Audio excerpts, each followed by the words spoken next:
नमस्कार साथियों। प्रमुख सचिव माध्यमिक शिक्षा विभाग अनुभाग 5 द्वारा 31 मार्च 2023 को जारी शासनादेश द्वारा उत्तर प्रदेश के अशासकीय सहायता प्राप्त माध्यमिक विद्यालयों में कार्यरत शिक्षकों और शिक्षणेतर कर्मचारियों के अवकाश और सेवा पुस्तिका के रखरखाव मानव संपदा पोर्टल के जरिए ऑनलाइन स्वीकृति प्रदान किए जाने के संबंध में आदेश जारी कर दिया गया है। इससे पूर्व स्कूल शिक्षा महानिदेशक द्वारा 16 फरवरी 2023 और 29 मार्च 2023 को प्रमुख सचिव को भेजे गए पत्र में एनआईसी द्वारा विकसित मानव संपदा पोर्टल के माध्यम से ऑनलाइन किए जाने के संबंध में आवश्यक शासनादेश निर्गत किए जाने का अनुरोध किया गया था। और अब आप जान लीजिए कि प्रमुख सचिव द्वारा अब आवश्यक शासनादेश जारी हो चुका है। आज के वीडियो में मैं आप सभी को बताऊंगा कि मानव संपदा पोर्टल पर किस तरह से अवकाश लिए जाएंगे, उसकी प्रक्रिया क्या होगी, आकस्मिक अवकाश यानी कैजुअल लीव हो या मेडिकल लीव हो या चाइल्ड केयर लीव हो या मैटरनिटी लीव हो या फिर इस तरह के जो भी अवकाश है उस अवकाश की प्रक्रिया क्या होगी, कितने दिनों में अवकाश स्वीकृत करना होगा, उसके संदर्भ में क्या नियम बनाए गए हैं, जो भी जानकारियां हैं सारी जानकारियां आज के इस वीडियो में मैं आप सभी को दूंगा। इससे पहले आप सभी से एक गुजारिश जरूर करूंगा कि आप सभी इस चैनल को जरूर सब्सक्राइब कर लीजिए। यह चैनल विशेष रूप से सरकारी शिक्षक और कर्मचारियों के लिए ही समर्पित है। मित्रों, इस शासनादेश में कहा गया है कि अशासकीय सहायता प्राप्त माध्यमिक विद्यालयों में कार्यरत सभी शिक्षकों और शिक्षणेतर कर्मचारियों के अवकाश और सेवा पुस्तिका का रखरखाव मानव संपदा पोर्टल के माध्यम से किया जाएगा। इसी पोर्टल के जरिए समस्त सूचना ऑटो अपडेटेड होती रहेंगी। मानव संपदा पोर्टल पर उपलब्ध सभी तरह के डेटा को प्रमाणित करने का संपूर्ण उत्तरदायित्व जिला विद्यालय निरीक्षक का होगा और अगर किसी भी तरह की विसंगति पाई जाती है तो उसका निवारण भी जिला विद्यालय निरीक्षक द्वारा सुनिश्चित किया जाएगा। मित्रों, इस शासनादेश में कहा गया है कि 15 अप्रैल 2023 तक मानव संपदा पोर्टल पर सभी शिक्षक और शिक्षणेतर कर्मचारियों का डाटा अपडेट कर दिया जाएगा और उसे प्रमाणित भी कर दिया जाएगा। इस शासनादेश में कहा गया है कि हर एक शिक्षक और शिक्षणेतर कर्मचारी को एक यूजर आईडी उपलब्ध कराई जाएगी और इसी यूजर आईडी के आधार पर शिक्षक और शिक्षणेतर कर्मचारी अवकाश के लिए आवेदन करेगा या दूसरे किसी कार्य के लिए भी मानव संपदा के जरिए ही आवेदन करेगा। आइए अब हम आपको बताते हैं कि अवकाश लेने की प्रक्रिया क्या होगी, किस तरह की कार्यवाहियां होंगी। आइए इसे समझते हैं। बात करते हैं आकस्मिक अवकाश की यानी कैजुअल लीव की। एडेड माध्यमिक विद्यालय में कोई भी शिक्षक या शिक्षणेतर कर्मचारी अब आकस्मिक अवकाश के लिए सिर्फ मानव संपदा पोर्टल के जरिए ऑनलाइन आवेदन करेंगे। इससे पहले वे एक कागज पर प्रार्थना पत्र लिखेंगे, उस प्रार्थना पत्र पे वे अपना दस्तखत करेंगे और फिर उसे मानव संपदा पोर्टल पर ऑनलाइन अपलोड कर आकस्मिक अवकाश की मांग करेंगे।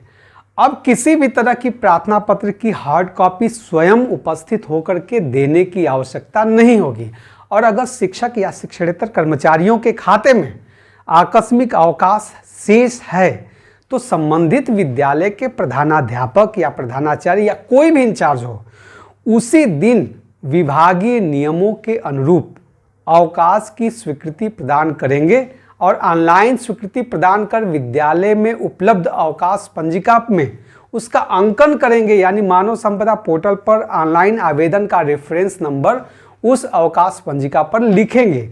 यह तो बात हुई शिक्षक और शिक्षणेतर कर्मचारियों के संदर्भ में।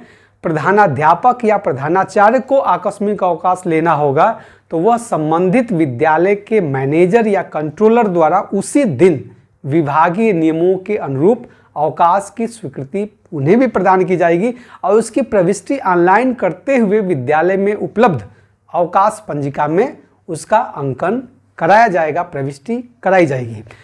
प्रधानाध्यापक या प्रधानाचार्य के आकस्मिक अवकाश के संदर्भ में एक बात और यह कही गई है, अवकाश स्वीकृत अधिकारी यानी अवकाश स्वीकृत करने का सक्षम अधिकारी द्वारा कोई आपत्ति सूचित नहीं की जाती है तो 1 दिवस बीतने के उपरांत आकस्मिक अवकाश स्वीकृत मान लिया जाएगा। एक बात और यह जान लीजिए कि आकस्मिक अवकाश की स्वीकृति या अस्वीकृति सक्षम अधिकारी द्वारा 1 दिवस के अंदर ही की जाएगी। आइए अब बात करते हैं चिकित्सा अवकाश यानी मेडिकल लीव के बारे में। मेडिकल लीव लेने के लिए भी शिक्षक या शिक्षणेतर कर्मचारी को एक प्रार्थना पत्र लिखना होगा जिस पर वह अपना हस्ताक्षर करेगा और फिर उसे ऑनलाइन अपलोड करेगा, जिसमें वह अवकाश लेखानुसार अवशेष चिकित्सकीय अवकाश के दिनों की संख्या का उसमें उल्लेख भी करेगा। मेडिकल लीव लेने के लिए भी प्रार्थना पत्र की हार्ड कॉपी स्वयं उपस्थित होकर के देने की बाध्यता नहीं होगी। शिक्षक या शिक्षणेतर कर्मचारी द्वारा ऑनलाइन आवेदन करने के उपरांत विद्यालय के प्रधानाचार्य या प्रधानाध्यापक या इंचार्ज के पोर्टल पर वह आवेदन दिखने लगेगा जिसे वह संबंधित प्रधानाध्यापक या प्रधानाचार्य या इंचार्ज उस आवेदन पत्र को 1 दिन के भीतर उस विद्यालय के प्रबंधक या प्राधिकृत नियंत्रक को फॉरवर्ड करेंगे। उसके बाद वह प्रबंधक या प्राधिकृत नियंत्रक आवश्यकता अनुसार चिकित्सकीय अवकाश की स्वीकृति 2 दिन के भीतर सुनिश्चित करेंगे। अगर वे 2 दिन के भीतर मेडिकल लीव का आवेदन को एक्सेप्ट नहीं करते हैं या रिजेक्ट नहीं करते हैं तो फिर 2 दिवस बीतने के उपरांत वह चिकित्सा अवकाश स्वतः स्वीकृत मान लिया जाएगा। अगर चिकित्सा अवकाश का आवेदन अपूर्ण है या संबंधित प्रकरण को लेकर के कोई भी आपत्ति हो तो सभी तरह की आपत्ति एक बार में ही लगाई जाएगी और 2 दिवस के भीतर उस संबंधित शिक्षक या शिक्षणेतर कर्मचारी को सूचित किया जाएगा और उस आपत्ति का निराकरण किए जाने के लिए 2 दिन के भीतर वह अध्यापक या शिक्षणेतर कर्मचारी की टिप्पणी उसी सिस्टम में दर्ज की जाएगी। अगर शिक्षक द्वारा निर्धारित समय के भीतर कोई टिप्पणी दर्ज नहीं की जाती है या आवश्यक दस्तावेज अपलोड नहीं किया जाता है तो ऐसी स्थिति में आवेदन निरस्त किया जा सकता है। अब बात आती है कि मेडिकल लीव लेने के बाद स्कूल ज्वाइन कैसे करना है। तो आप यह जानिए कि अवकाश बीतने के बाद वह शिक्षक या कर्मचारी मेडिकल सर्टिफिकेट या फिटनेस सर्टिफिकेट ऑनलाइन अपलोड करेगा और कार्यभार ग्रहण की कॉपी पोर्टल पर ऑनलाइन अपलोड करना होगा। इस शासनादेश में स्पष्ट रूप से कहा गया है कि फिटनेस सर्टिफिकेट में किसी तरह की कोई विसंगति नहीं होनी चाहिए। अगर फिटनेस सर्टिफिकेट में किसी भी तरह की कोई भी विसंगति पाई जाती है तो संबंधित शिक्षक और कर्मचारी के खिलाफ नियमानुसार कार्यवाही की जाएगी। आइए अब बात करते हैं उपार्जित अवकाश यानी अर्न्ड लीव यानी ईएल के बारे में। उपार्जित अवकाश लेने के लिए भी शिक्षक और शिक्षणेतर कर्मचारी को एक प्रार्थना पत्र लिखना होगा जिसमें वह अवकाश उपभोग का स्पष्ट कारण लिखेंगे।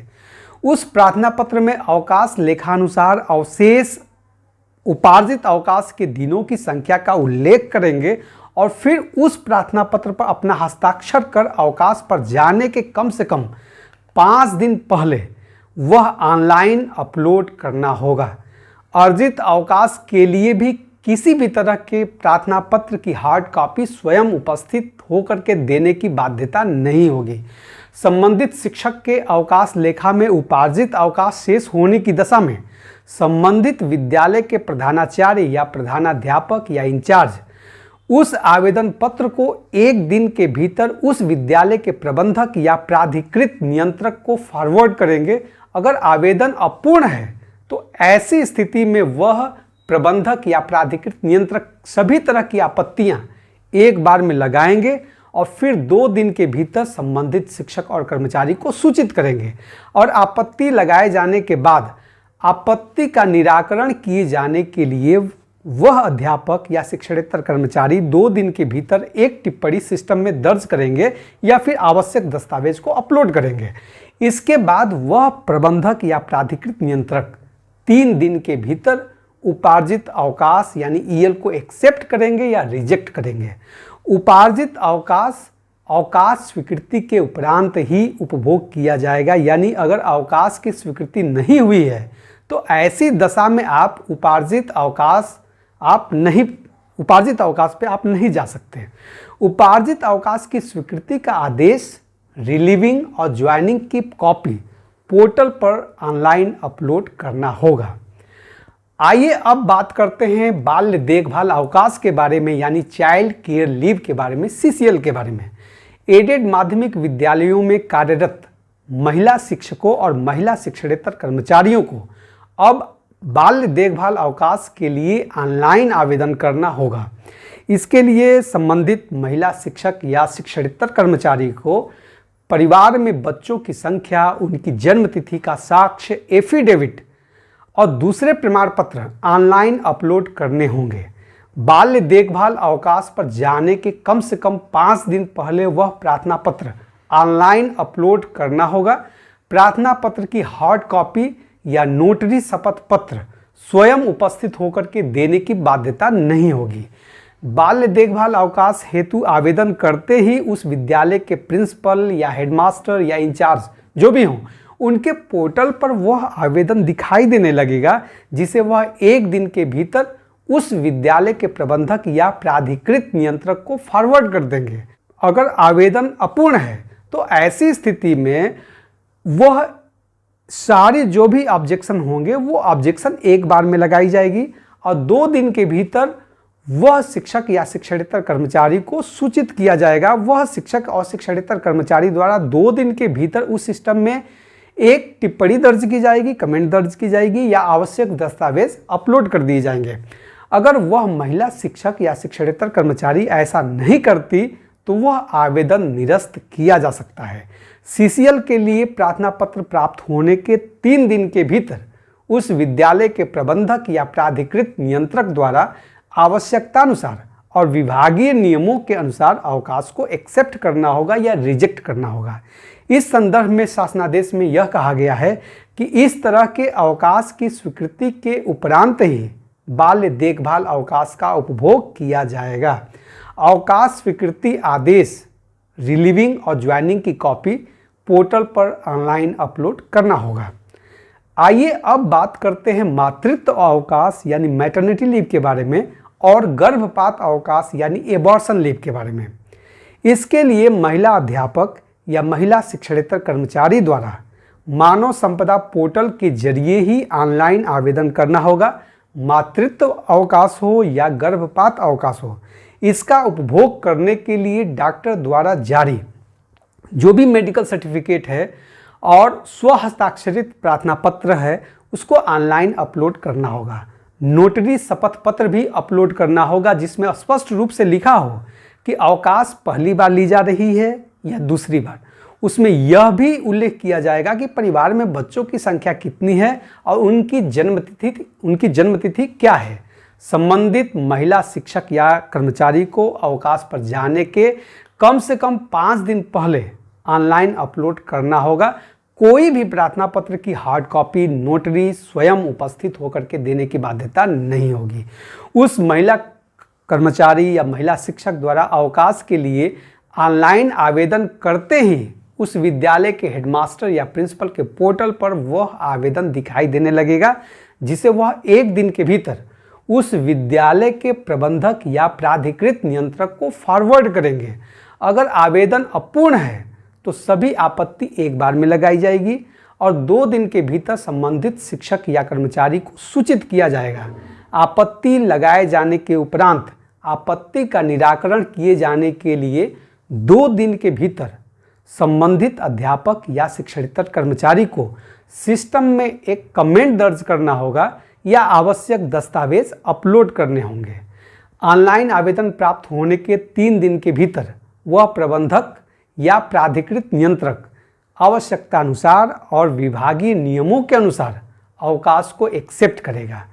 उस महिला शिक्षक या कर्मचारी को अवकाश स्वीकृति का आदेश और कार्यभार ग्रहण की कॉपी ऑनलाइन अपलोड करना होगा।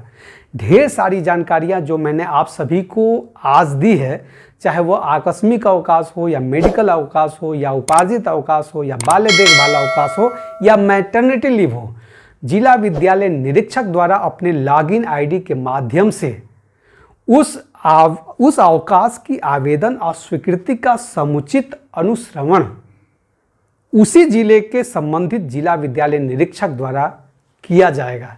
आज का वीडियो कैसा रहा आप जरूर लिखिएगा। अब मुझे इजाज़त दीजिए। धन्यवाद।